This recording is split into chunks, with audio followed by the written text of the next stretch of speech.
guys, it's Irlane. Welcome back to the channel if you're new. As you can tell by the title, this vlog is a compilation of the moments from the past 2 months or so of me trying to just reset my life a little bit and fall back into my routines. As you can tell, it's been a while since I've posted, and that's because things have been a little bit hectic lately in my life, and I'm truly trying to clean my slate in all aspects in order to get back on track with my grind. I lost a lot of clips in the process of this since I actually deleted a lot of them on accident, but I hope this vlog still finds you well and that you enjoy it thoroughly.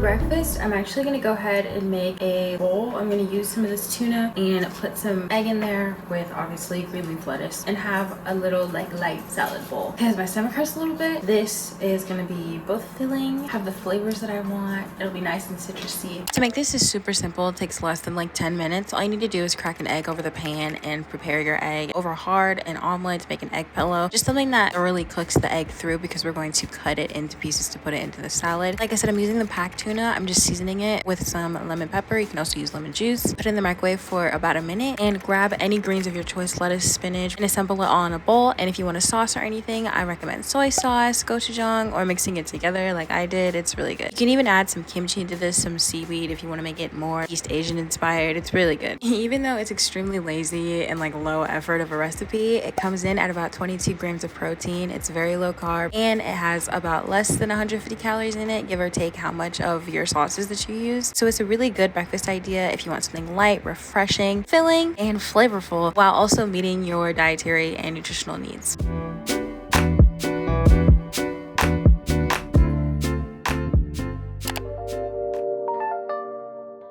So I don't know if it's just me, but I have this issue where I tend to procrastinate a lot, as most people do. But instead of getting back to it in a timely manner, the fact that I'm procrastinating and piling up my workload in tandem that I'll eventually force myself to finish in a few hours, it gives me a really strong feeling of anxiety. Then that anxiety makes me procrastinate even more to avoid that feeling of stress that I'll have when I cram everything in a few hours of a whole day, repeating the cycle of me never truly getting anything done. And this is what happened to me for a while with so many things related to YouTube and the adulting matters I've had to take care of recently. The more I procrastinated, the more I couldn't trust myself as much, and my own self deemed me as unreliable in regards to my productivity with the things that helped me earn money. To combat this the best way I know how, I had to drop my completionist and perfectionist mindset, even if it was just for a little bit. I'm the type of person who has a hard time starting or finishing something knowing that I can't, one, do it to the absolute best of my ability and have the outcome product match my exact vision, and two, be able to do it all in one sitting. And one of the biggest things that perfectly captures this is editing. While I love the editing process, I put a lot of my pride into my ability to create and how well I can do it. If my aesthetics are good, if the pacing is right, if what I'm making is even worthy of people using their time to watch. So if all those boxes aren't checked off, it severely hinders my punctuality on getting things done and out when I would ideally like them. The same goes for my schoolwork too. Every semester, I've had to combat myself 1v1 because I have to force myself to believe that something is better than nothing. In that case, a grade higher than 0 is better than a 0, even if it isn't a 100.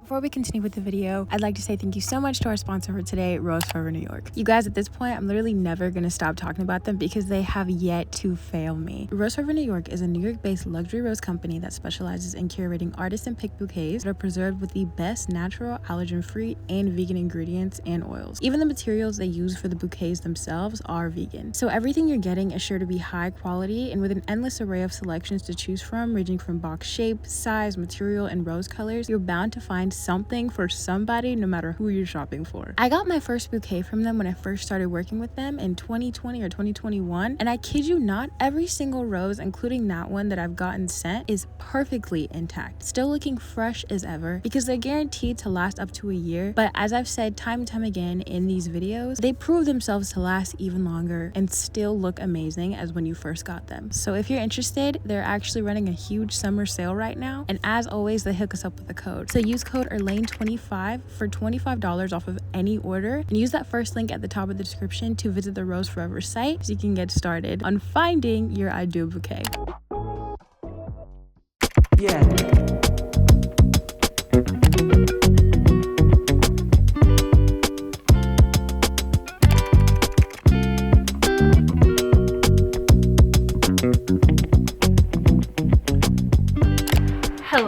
So what's happening right now is that I am cleaning out my drawers, my closet, because it's not that I have a lot of stuff, but I just have a lot of stuff that's a little bit too much for this space. And instead of hoarding it all in here under my bed as well, I'm gonna take some stuff out. I have a bag that I'm getting ready to take to Goodwill with some clothes from my closet, this dress right here that I really wanted to wear but I just never got the chance to, and my drawers as well, because I was running out of like drawer space for like my lounging and home clothes. Carrying a bag, and then I'm hanging out with Addie today. She actually just called me, so while we're out I'm gonna take care of this stuff because she's also doing some stuff as well. This is really the vibe.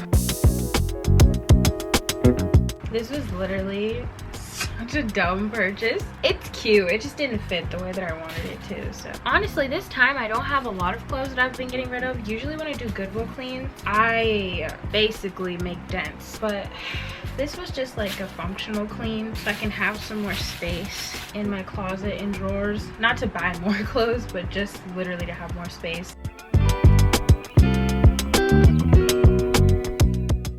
Also finally getting rid of this tote bag. I had got it from Shein like I think 2 years ago, but I have a new bag that is gonna be like my new long-term bag, and these weights that I got from Five Below because I got new ones. I don't need these anymore, and they're 2 different sizes anyway. But this is all I'm donating to Goodwill. This bag's heavy. And I made another bag full of clothes that I want, but just clothes that I'm like saving for later for another time, and I have a bunch of trash to throw away.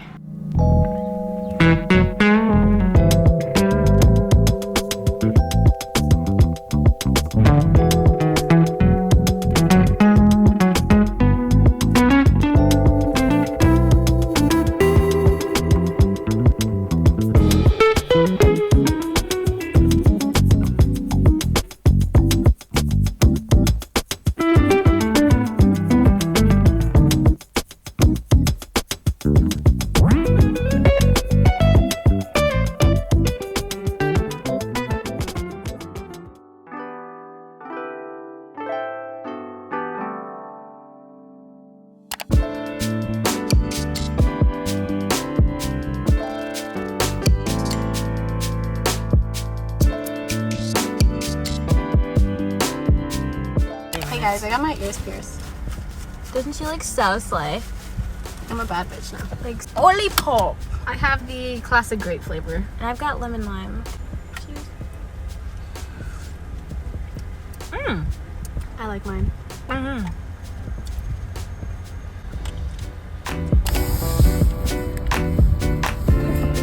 Landscape.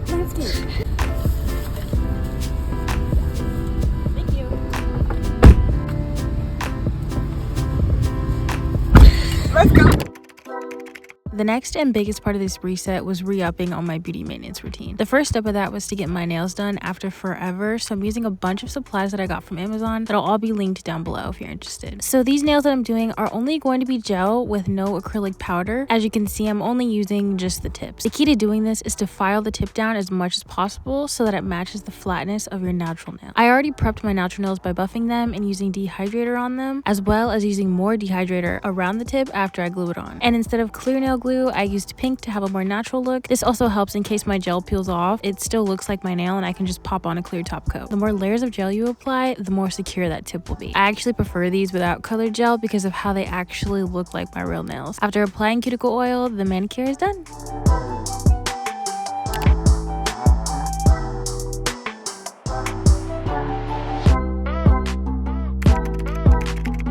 The next part of this was to do a huge beauty shopping spree. So I went on Shein and Ulta and I got a few new products as well as just the drugstore. So here's a quick reel of all I got.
Okay, it is 12:32 in the morning and I'm about to take my everything shower. This is something I try to do like 2 or 3 times a month, where I just do everything. I shave my face, shave my body, or just my armpits most time, do my like full skincare routine. So in a completely non-pervy but more like best friend sleepover way, let's get into my shower.